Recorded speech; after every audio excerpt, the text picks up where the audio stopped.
Hi നമസ്കാരം, welcome to കാലികം സമകാലികം. കാലികം സമകാലികത്തിന്റെ പുതിയ എപ്പിസോഡിലേക്ക് എല്ലാ പ്രിയപ്പെട്ട വിദ്യാർത്ഥികൾക്കും സ്വാഗതം.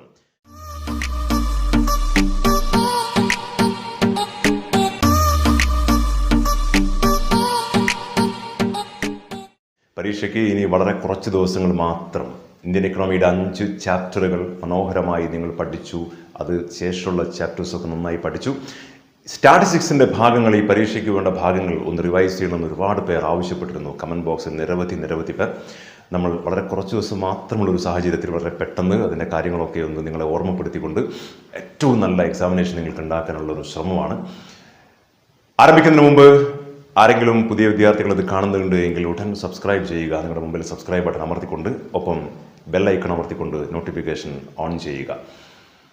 ഈ ചാപ്റ്റർ നിങ്ങളോട് സംവദിക്കുന്നതിന് മുമ്പ്, സ്റ്റാറ്റിസ്റ്റിക്സിൻ്റെ ഭാഗം പറയുന്നതിന് മുമ്പ് ഒരു കാര്യം എല്ലാവരും ശ്രദ്ധിക്കണം.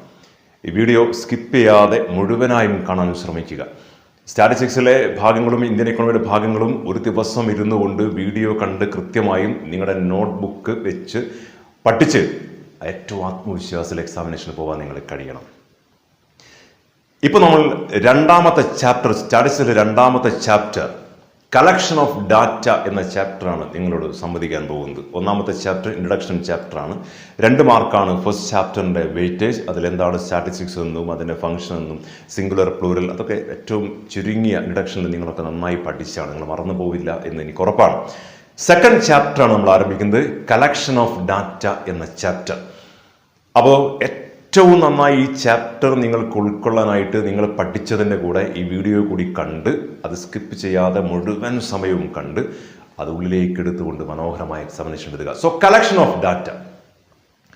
സ്റ്റാറ്റിസ്റ്റിക്സ് എന്ന് പറഞ്ഞാൽ തന്നെ കളക്ഷനും ക്ലാസിഫിക്കേഷനും പ്രസൻറ്റേഷനും അനാലിസിസും എല്ലാം അടങ്ങിയൊരു പ്രക്രിയയാണ് സ്റ്റാറ്റിസ്റ്റിക്സിൻ്റെ ഭാഗമായി നമ്മൾ പഠിക്കുക. അതിലൊരു അന്വേഷണം നടത്തുമ്പോൾ, സ്റ്റാറ്റിസ്റ്റിക്സ് എൻക്വയറി നടത്തുമ്പോൾ അതിൻ്റെ ഒന്നാമത്തെ സ്റ്റെപ്പാണ് കളക്ഷൻ എന്ന് പറയുന്നത്. വിവരശേഖരണം എന്നാണ് Malayalam. So collection is the first step in any statistical enquiry എന്ന് പറയും.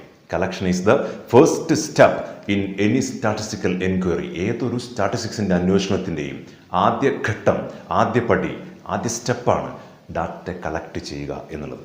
ആ ചാപ്റ്ററാണ് നമ്മൾ പഠിക്കുന്നത്. മനോഹരമായിട്ട്, ലളിതമായിട്ട്, വളരെ ഈസിയിൽ എല്ലാവർക്കും പഠിക്കാം. ശ്രദ്ധിച്ചോളൂ. അപ്പോൾ എന്താ collection? The first step in any statistical enquiry. ഡാറ്റയാണ് കളക്ട് ചെയ്യുന്നത്. എന്താ ഡാറ്റ എന്ന് പറഞ്ഞാൽ? Numerical facts under statistical enquiry. നമ്മൾ അന്വേഷിക്കുന്ന അതിൻ്റെ സംഖ്യാപരമായ വസ്തുതകളെയാണ് ഡാറ്റ എന്ന് പറയുക, ആണല്ലോ. വിവരശേഖരണം, മാർക്കിനെ കുറിച്ചാണ് പഠിക്കുന്നെങ്കിൽ, നിങ്ങൾ ഹൈറ്റിനെ കുറിച്ചാണെങ്കിൽ, വെയ്റ്റിനെ കുറിച്ചാണെങ്കിൽ, ഇൻകത്തെ കുറിച്ചാണെങ്കിൽ, വേജിനെ കുറിച്ചാണെങ്കിൽ, എക്സ്പോർട്ടിനെ കുറിച്ചാണെങ്കിൽ, ഇമ്പോർട്ടിനെ കുറിച്ചാണെങ്കിൽ, സെയിൽസിനെ കുറിച്ചാണെങ്കിൽ എല്ലാം ഡാറ്റയാണ്. Numerical facts under statistical enquiry. So collection is the first step in any statistical inquiry and data is the numerical facts. Okay? ഈ ഡാറ്റ 2 തരത്തിലുണ്ട് എന്നുള്ളതാണ്. ഈ ചാപ്റ്ററിൻ്റെ വെയിറ്റേജ് വളരെ പ്രത്യേകം ശ്രദ്ധിക്കുക. 4 മാർക്കാണ് വെയിറ്റേജ് കൊടുത്തിരിക്കുന്നത്. ശ്രദ്ധിക്കൂ, 4 മാർക്കിൻ്റെ വെയിറ്റേജ്. ചിലപ്പോൾ അത് 5 മാർക്ക് വരെയൊക്കെ ഈ ചാപ്റ്റർ ചിലപ്പോൾ ചോദിച്ചെന്നിരിക്കാം. സ്റ്റാറ്റിസ്റ്റിക്സ് എന്ന ഒരു കാര്യം ഈ എക്സാമിനേഷന് ചോദിക്കുന്നത് 80 മാർക്കിൻ്റെ ഇക്കണോമിക്സ് പരീക്ഷയിൽ 40 മാർക്കിൻ്റെ സ്റ്റാറ്റിസ്റ്റിക്സ് ആണ്.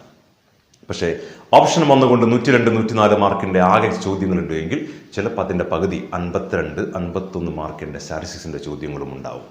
50 മാർക്ക് എന്തായാലും സ്റ്റാറ്റിസ്റ്റിക്സിൻ്റെ ചോദ്യങ്ങൾ ഷുവറായി നമ്മൾ പ്രതീക്ഷിക്കണം. അങ്ങനെ വരുമ്പോൾ അതിൽ 4 മാർക്കിൻ്റെ ഒരു ചാപ്റ്ററാണ് കളക്ഷൻ ഓഫ് ഡാറ്റ എന്നുള്ളത്. ചിലപ്പോൾ ആ 4 മാർക്ക് എന്നുള്ള 5 മാർക്ക് ഒക്കെ ആയി എന്ന് വരാം. എന്തായാലും മിനിമം 4 മാർക്കിൻ്റെ ചോദ്യം ഇതിൽ നിന്ന് വരും എന്നുറപ്പിക്കുക. അതിൽ ഒരു 2 മാർക്കിൻ്റെ ചോദ്യം വരാൻ സാധ്യതയുള്ളതാണ് പ്രൈമറി ഡാറ്റയും സെക്കൻഡറി ഡാറ്റയും. Distinguish between primary data and secondary data എന്നായിരിക്കാം. പ്രൈമറിയും സെക്കൻഡറിയും ക്ലാസിഫൈ ചെയ്യാൻ വേണ്ടി ചിലപ്പോൾ വരുന്നതായിരിക്കാം. പ്രൈമറിയുടെ പ്രത്യേകതകൾ കുറച്ച് തരും, ഷഫിൾ ചെയ്തുകൊണ്ട് തരും, കോമേറ്റ് കൊണ്ട് തരും. സെക്കൻഡറിയുടെയും തരും. And classify the following into 2. അപ്പോൾ ചിലത് പ്രൈമറിയിലേക്ക് മാറ്റും, ചിലത് സെക്കൻഡറിയിലേക്ക് മാറ്റും. മെറിറ്റ്സും ഡിമെറിറ്റ്സും ചിലപ്പോൾ പ്രൈമറി, സെക്കൻഡറി അങ്ങനെ വേണമെങ്കിൽ അത് വരാം. ഡിഫൈനിങ് പ്രൈമറി ഡാറ്റ ആണെങ്കിൽ അങ്ങനെ. What is primary data and secondary? കൺവെൻഷണലായ ചോദ്യങ്ങളും ഇപ്പോൾ ചോദിക്കുന്നുണ്ട്. പുതിയ പരീക്ഷയ്ക്കാണെങ്കിൽ പോലും, രീതിയാണെങ്കിൽ പോലും പരമ്പരാഗതമായ ചോദ്യവാചകങ്ങളും രീതികളും ഒക്കെ ഇപ്പോൾ ഉണ്ട് എന്നുള്ളത് നിങ്ങൾക്കൊരു പക്ഷേ അറിയാം. അതുകൊണ്ട് വളരെ സിമ്പിളായിട്ട് നമ്മൾ ആദ്യം പഠിക്കുന്നു ഈ ചാപ്റ്ററിൽ പ്രൈമറി ഡാറ്റ എന്താ, സെക്കൻഡറി ഡാറ്റ. വിവരമാണ് ഡാറ്റ. അന്വേഷകൻ ആദ്യമായി ശേഖരിക്കുന്ന വിവരത്തെ മറ്റൊരാളുടെയും സഹായമില്ലാതെ അല്ലെങ്കിൽ മറ്റൊരാളും മുമ്പ് കളക്ട് ചെയ്തതല്ലാതെ അയാളുടെ ആവശ്യത്തിനായിട്ട് അയാൾ കളക്ട് ചെയ്യുന്ന ഡാറ്റയാണ് പ്രൈമറി ഡാറ്റ എന്ന് പറയുക. So primary data is a first-hand information, the data which is collected by the investigator for his own purpose. Then, what is secondary data? മറ്റാരോ ശേഖരിച്ച വിവരങ്ങൾ പിന്നീട് എടുത്ത് ഉപയോഗിക്കുമ്പോഴാണ് അത് സെക്കൻഡറി ആയി മാറുക. ആരോ ഉപയോഗിച്ചൊരു കാർ നമ്മൾ പിന്നെ വാങ്ങുമ്പോൾ അത് സെക്കൻഡ് ഹാൻഡ് എന്നല്ലേ പറയാ. അപ്പൊ അതിന്റെ പ്രൈമറി അയാളല്ലേ, ആദ്യം നമുക്ക് വിൽക്കുന്ന അയാളാണ് അതിന്റെ പ്രൈമറി സോഴ്സ്, നമുക്ക് തരിക. അപ്പൊ സെക്കൻഡ് ഹാൻഡ് ആണത്. സോ സെക്കൻഡറി ഡാറ്റ എന്ന് പറഞ്ഞാൽ the data which is already collected by some others. The data which is already collected by some others means that is second hand information. പ്രൈമറിയും സെക്കൻഡറിയും അപ്പുറവും ഇപ്പുറവും വെച്ചുകൊണ്ട് ഡിസ്റ്റിംഗ്വിഷ് ചെയ്യുമ്പോൾ, വേർതിരിച്ചുകൊണ്ട് ക്ലാസിഫൈ ചെയ്യുമ്പോൾ കൃത്യമായിട്ട് നമുക്ക് എത്ര എളുപ്പത്തിൽ പറയാം, primary data is first hand information, secondary data is second hand information. Primary data is original, secondary data not original. നമ്മളല്ലല്ലോ ശേഖരിച്ചത്, നമ്മളല്ലല്ലോ കളക്ട് ചെയ്ത്, മറ്റാരോ അല്ലേ, അതുകൊണ്ട് നമ്മൾ ഒറിജിനൽ അല്ലല്ലോ അത്. That is not original. Primary original. Primary data is more reliable, secondary data is less reliable. Primary data വളരെ വിശ്വാസയോഗ്യമാണ്, നമ്മൾ തന്നെ കളക്ട് ചെയ്തുകൊണ്ട്. സെക്കൻഡറി ഡാറ്റ മറ്റാരോ ശേഖരിച്ചതാണ്, അതിലെ തെറ്റുകളൊക്കെ ചിലപ്പോൾ ഉണ്ടാവുക. ഏത് സാഹചര്യത്തിലാണ് ആ കളക്ട് ചെയ്യുന്നത് നമുക്കറിയില്ല. So secondary data is less reliable. Primary data is more accurate, ഏറ്റവും കൃത്യമായത്. Secondary data is less accurate, വിശ്വാസ്യോ കൃത്യത കുറഞ്ഞത്. Primary data time consuming, secondary data time saving. മറ്റാരോ ശേഖരിച്ച വിവരം നമുക്കൊന്ന് ജസ്റ്റ് പകർത്തണമെന്നേ ഉള്ളൂ, ജസ്റ്റ് ഒന്ന് നോക്കണമെന്നേ ഉള്ളൂ, ജസ്റ്റ് ഒന്ന് പ്രിന്റ് എടുക്കണമെന്നേ ഉള്ളൂ, ജസ്റ്റ് ഒന്ന് എഴുതിയെടുക്കണമെന്നേ ഉള്ളൂ. ടൈം സേവിംഗ്, സമയം ലാഭിക്കുന്ന. പ്രൈമറി സമയം എടുക്കുന്ന. Primary data is expensive, secondary data is less expensive. നമുക്കൊരു 10 രൂപ 20 രൂപ ഒരു പ്രിന്റ് എടുത്താൽ വലിയൊരു ഡാറ്റ കിട്ടി. ചിലപ്പോൾ നമ്മൾ 2000, 3000, 4000, 10,000 രൂപ ചിലവാക്കിയാലും അല്ലെങ്കിൽ അതിലപ്പുറം ലക്ഷം ചിലവാക്കിയാലും ശേഖരിക്കാൻ പറ്റാത്തൊരു കാര്യം ഒരു 10-20 രൂപ കൊണ്ട് ഇന്റർനെറ്റിൽ നിന്ന് ഒരു പ്രിന്റ് എടുത്തു കഴിഞ്ഞാൽ നമുക്ക് കിട്ടും. അത് എക്സ്പെൻസീവ് അല്ല, ലെസ് എക്സ്പെൻസീവ് ആണ്, ചീപ്പറാണ്. ഇനി ചിലപ്പോൾ ഒരു 4 മാർക്കിന്റെ ചോദ്യം ഒറ്റയടിക്ക് ചിലപ്പോൾ വരാം. ചിലപ്പോൾ പ്രൈമറി ഡാറ്റ കളക്ട് ചെയ്യാനുള്ള മാർഗം എന്താണ്, സെക്കൻഡറി ഡാറ്റ കളക്ട് ചെയ്യാനുള്ള മാർഗം എന്താണ്? ആദ്യം പ്രൈമറി നോക്കാം.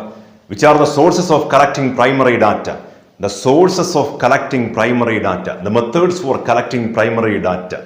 Number 1, direct personal interview, direct personal investigation എന്ന് പറയാം. അന്വേഷകൻ ആരാണോ, ഉടമ ആരാണോ, അയാൾ നേരിട്ട് വിവരം ശേഖരിക്കുന്നു.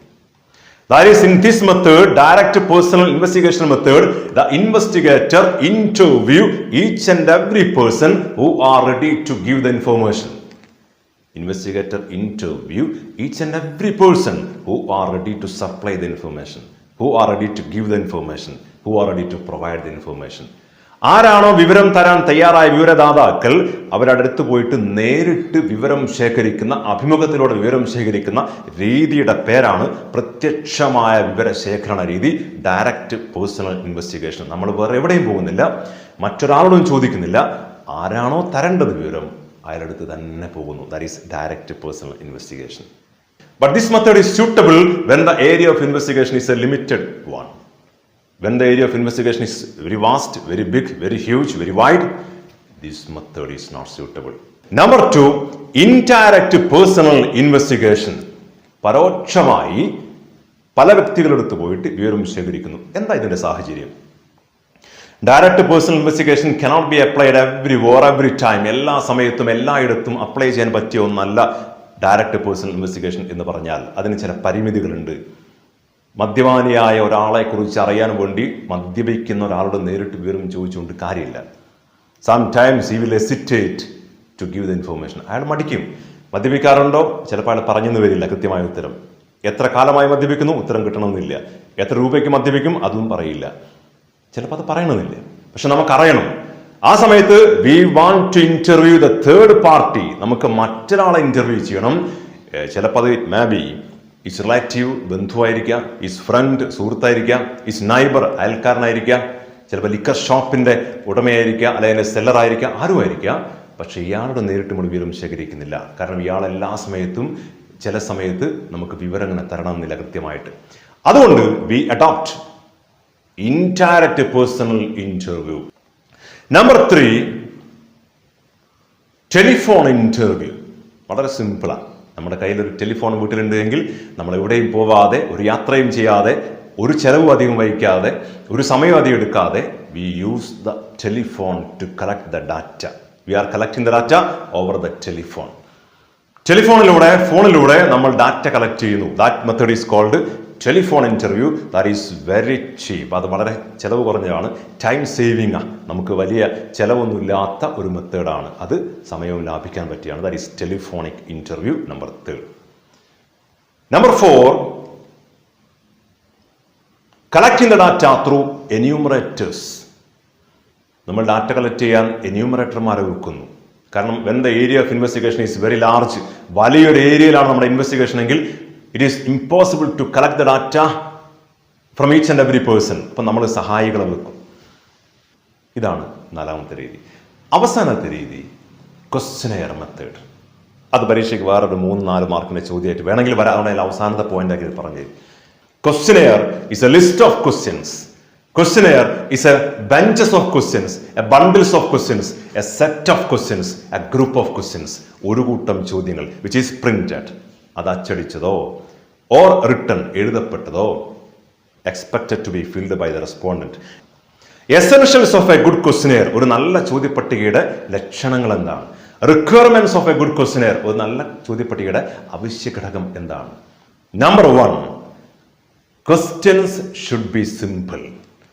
ലളിതമായിരിക്കണം ചോദ്യം. ഒരുപാട് അവ്യക്തതയുള്ള, ഒരുപാട് ക്ലേശകരമായ പദങ്ങളും കാര്യങ്ങളും ഒന്നും വെച്ചുള്ള ചോദ്യപട്ടിക ആയിരിക്കരുത്.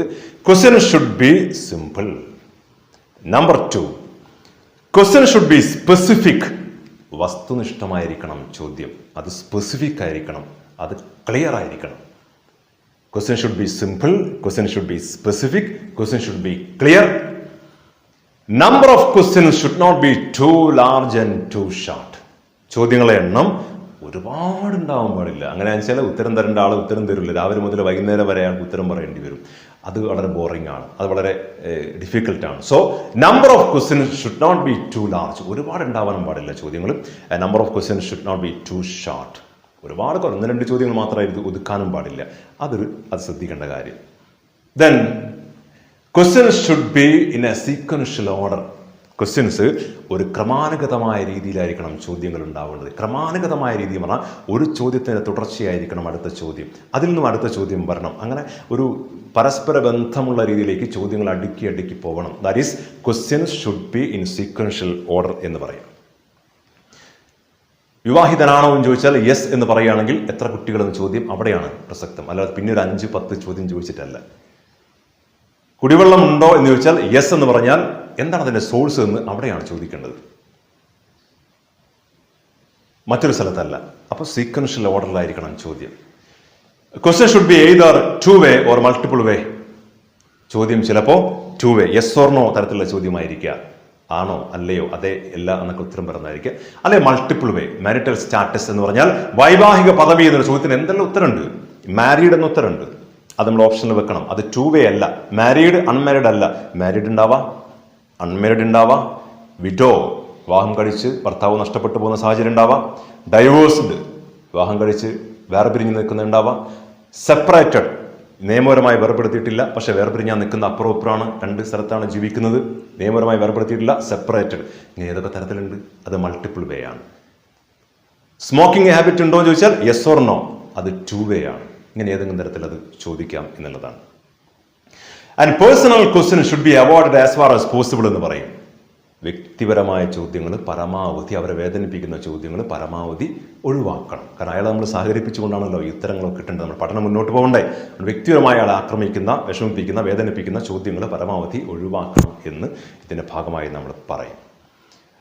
അപ്പോൾ ഇത്രയും കാര്യങ്ങളൊക്കെ അടങ്ങിയ ഒരു ചോദ്യപ്പട്ടികയുടെ, നല്ല ഒരു ചോദ്യപ്പട്ടികയുടെ ലക്ഷണങ്ങൾ എന്തൊക്കെയാണെന്ന് ചോദിക്കുമ്പോൾ question should be simple, question should be specific, question should be clear, a number of questions should not be too large and too short, Questions should be in sequential form.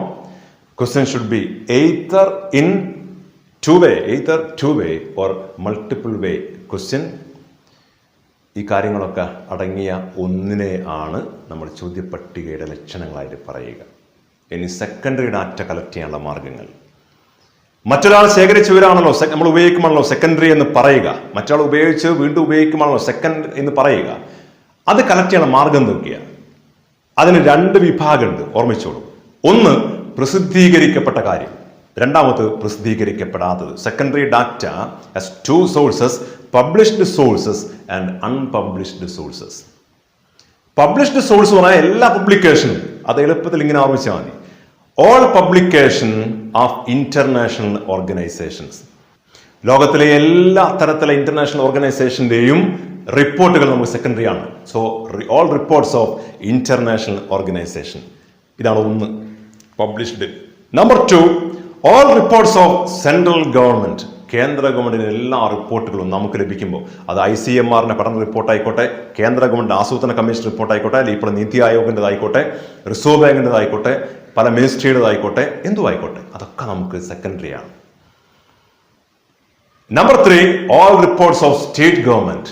സംസ്ഥാന ഗവൺമെന്റിന്റെ എല്ലാ റിപ്പോർട്ടുകളും.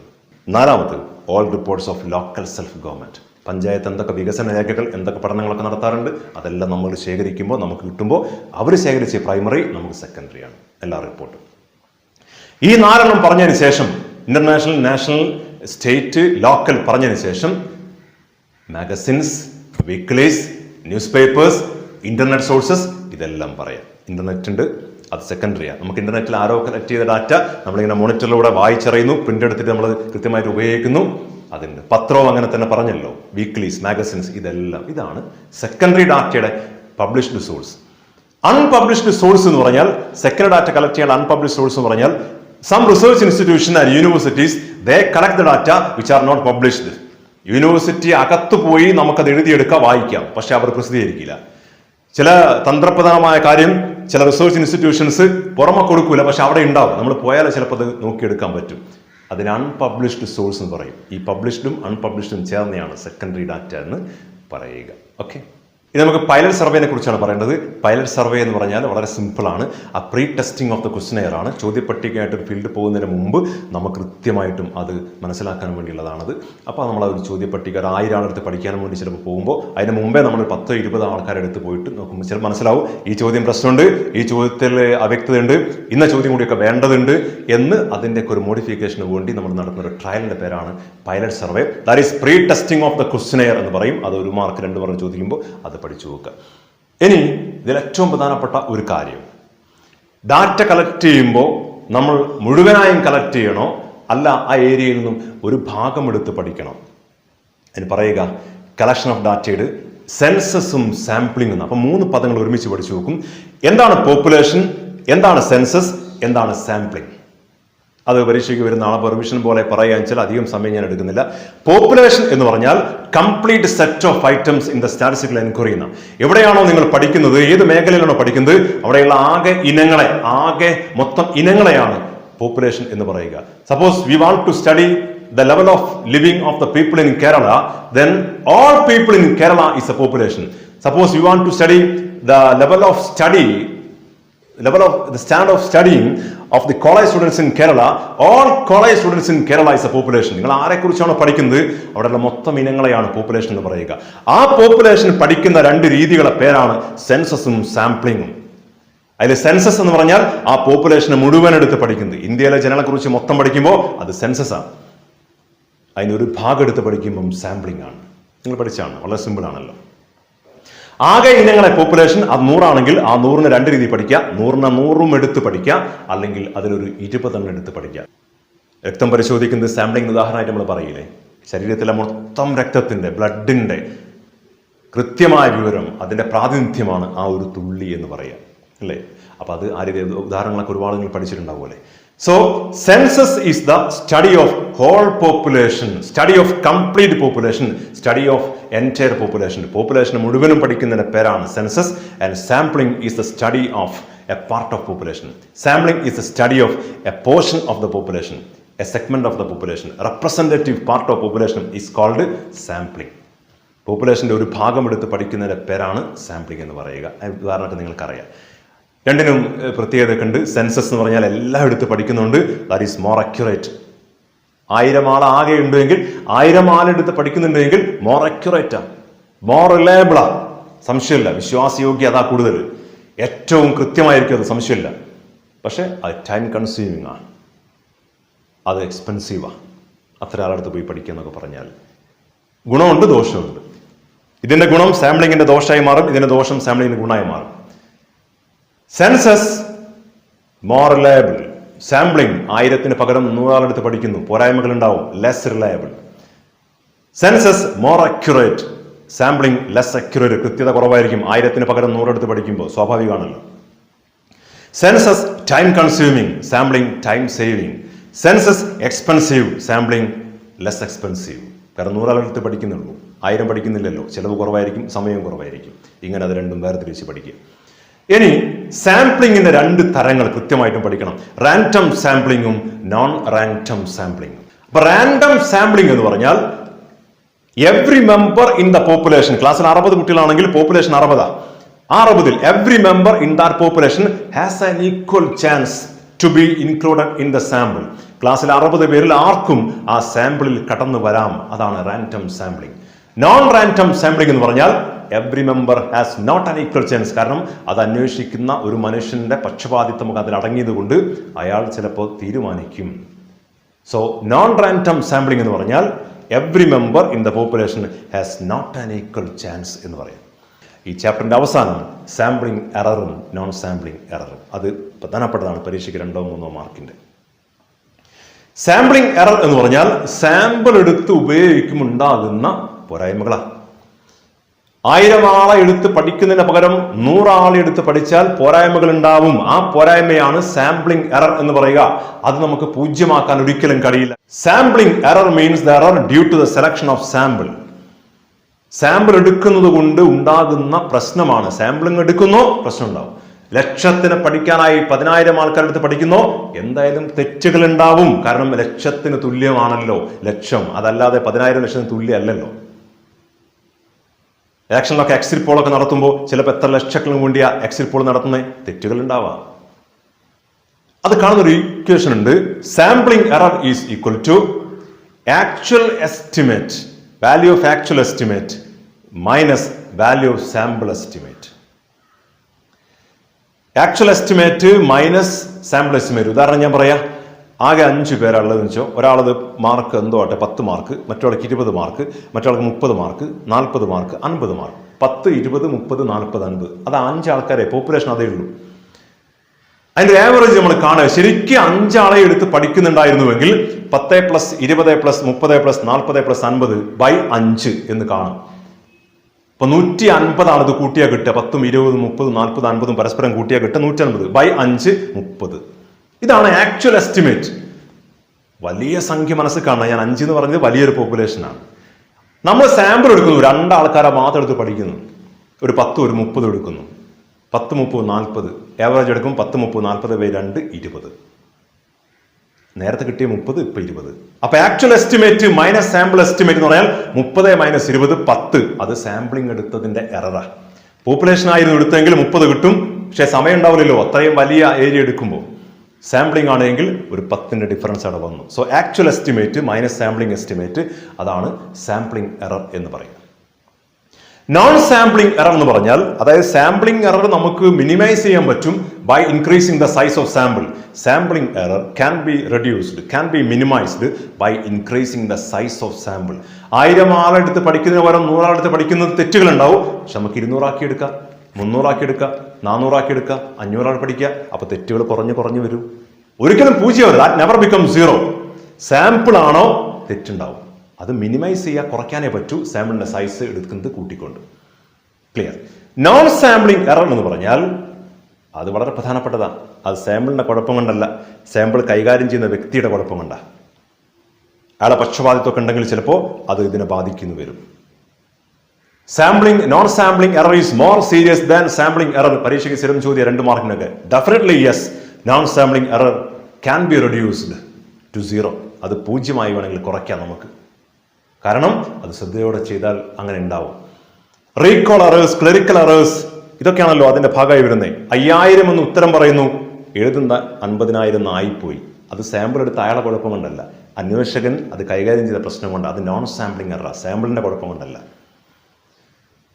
ഒരു കാര്യം നമ്മൾ ചോദിക്കുന്നു, അയാൾക്ക് ഉത്തരം പറയാൻ പറ്റുന്നില്ല, റെസ്പോണ്ടിന്റെ കൃത്യമായ ഉത്തരം പറയാൻ പറ്റാത്ത പ്രശ്നം, റീകോൾ എറർ, അയാൾക്ക് ഓർമ്മിക്കാൻ പറ്റുന്നില്ല അയാളെ 5 കൊല്ലം മുമ്പ് ഒരു കാര്യം ചോദിച്ച സമയത്ത്. അതൊക്കെ നോൺ സാമ്പിളിംഗ് എററാണ്. അപ്പോൾ കൃത്യമായിട്ടും റീകോൾ എറർ, ക്ലറിക്കൽ എറർ, ഇത്തരം കാര്യങ്ങളൊക്കെ ചേർന്നുകൊണ്ടുള്ള നോൺ സാമ്പിളിംഗ് എറർ അത് മിനിമൈസ് ചെയ്യുക, അത് കുറയ്ക്കാൻ പറ്റും എന്ന് ഓർമ്മിക്കുക. ഇതാണ് ഈ chapter. So collection of data, what is collection of data, what is data, what is primary data, what is secondary data, distinguish between primary and secondary, merits and demerits of primary and secondary, source of collecting primary data, questionnaire, essentials of a good questionnaire, ബാക്കി 4 മെത്തേഡൊക്കെ പറഞ്ഞു കഴിഞ്ഞു. Second ഡാറ്റയുടെ source, അതിൻ്റെ എല്ലാ കാര്യങ്ങളും പബ്ലിഷ്ഡും അൺപബ്ലിഷ്ഡും അതിൻ്റെ എല്ലാ കാര്യങ്ങളും, പോപ്പുലേഷൻ, സെൻസസ്, സാമ്പിളിംഗ്, അതിനൊക്കെ മെറിറ്റ്സും ഡിമെറിറ്റ്സും ഒക്കെ, random sampling, non random sampling, അത് കൃത്യമായും പറഞ്ഞു. Sampling error, non sampling error. So first chapter is over. 10 minute 20 minute സമയം, 25 മിനിറ്റ് സമയം, ചിലപ്പോൾ അരമണിക്കൂർ സമയം നിങ്ങൾ ഈ വീഡിയോ ചിലപ്പോൾ കാണുന്നുണ്ടാവുക.